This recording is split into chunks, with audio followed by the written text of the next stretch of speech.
How was practice today after not being a practice yesterday? Yeah, it was good. We did some different things today. But yeah, just trying to prepare for Toronto. Was there any yesterday of like busting out snow day for when you're back at school? Like, yeah, we're practicing today. Let's go. We're all going No, sledding. no. Unfortunately, we're a team that needs to practice. Obviously, we're not happy with these results the last couple of weeks. It's super uncharacteristic of this organization and in this locker room. So, yeah, we got to be out there. We got to be practicing. Where do you feel you guys are at right now?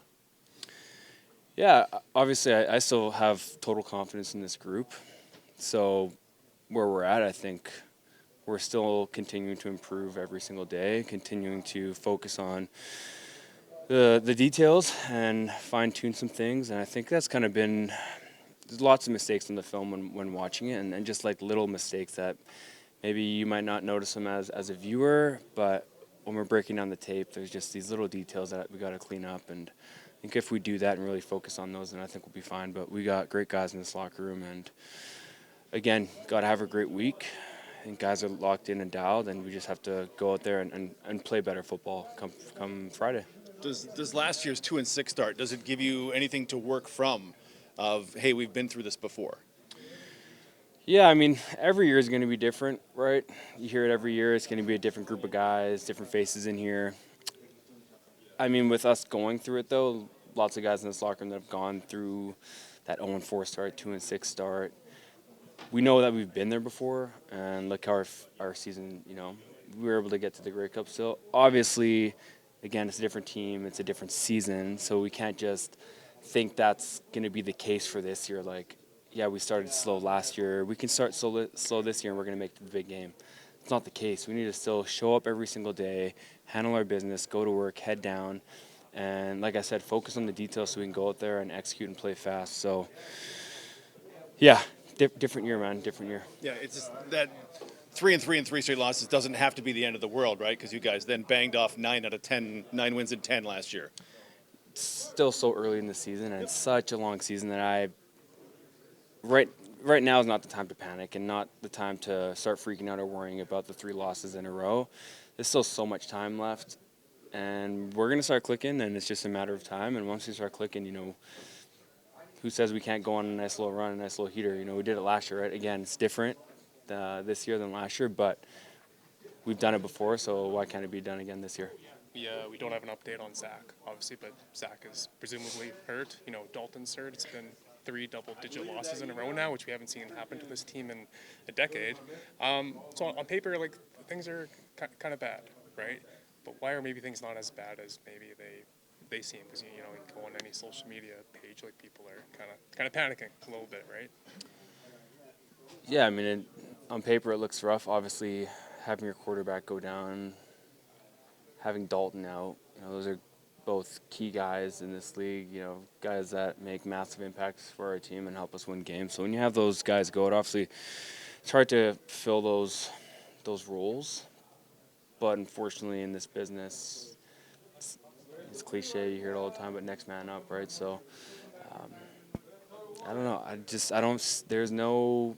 There's not really been any concern yet in this locker room that I feel. And there's still so much belief, and guys are excited to come to work. And I think, again, it's because the guys that are in this locker room, the culture that has been built here over the last number of years, we have great leadership in this locker room. And again, this is a great opportunity for us leaders to step up and to really take advantage of this adversity and to show the young guys how we can get through this and get over this little hurdle.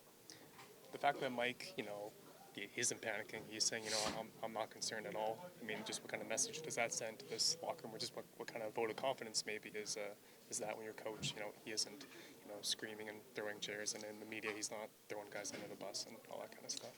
I think that definitely helps. It's like a trickle-down effect, right? And head man, boss man is, not worrying. And again, I think, he's been around obviously a long time in this league as a player and as a coach, and he's obviously seen a lot of funky scenarios here in the CFL where teams can start off really, really bad and end up making it to the Grey Cup. No, not just our team last year, but there's been teams previously. I think there was like a BC team that went like 0-7 or something and ended up, right? And ended up going to the Grey Cup. Yeah. Okay, so like I think he's seen lots of scenarios like that. So, and again, it's still so early. So, yeah, by him not panicking, I think sends a good message down to us that, we're all going to stay together, which we are in this locker room. And again, to get through adversity, all you have to do is just put your head down and work. And that's what we're doing right now. And that will be fun. It was, not ideal weather in Toronto. Obviously, the passing game was a bit grounded. You're the MOP. Is, giving you 20 whatever touches in a game like that not as kind of easy or as simple as it kind of sounds? Or Yeah, I mean, I think that would be ideal, obviously. But again, it's tough when you don't start fast. When there's too many turnovers, we're not focused on the details of things. We don't have as many plays as we would like in an entire game. So the ball needs to be spread out. There's gonna be games this year where we're gonna find different ways to win football games, whether running the ball or throwing the ball. So I think when you're not getting as many plays and you're not staying on the field, well, it's gonna be hard to, as a play caller, for him to call the plays that he likes, right? And then when you get down, it's gonna be hard to run the football. So again, not enough plays. You get down, you got to throw the football. So I think that's why you're seeing a limited amount of touches. At the end of the day, my thing is, as long as we're winning, that's all I care about. We're losing now. Maybe some things can change. Can I be a big part of that? Absolutely. I know what I can do. I know the impact that I can have in games when the offensive line is doing their thing and they have the chance to take it over. We know this. But again, there's going to be different ways to win a game this year. But I'm hoping we can start to get some things going here in the next, whether it's this game or following game. But I think, it's time to unleash it. What was the one thing you focused on as an offense this week? What would you like to see cleaned up the most or improved the most going into this game against the Argos? I think taking, good care of the football, I think is obviously a major key for this game. What I would like to see is, I think what I'm really appreciative about this group, I think there's been lots of good fight. And even when we get down, you see us in the fourth quarter putting some drives together, some long drives, and we still have that fight in us.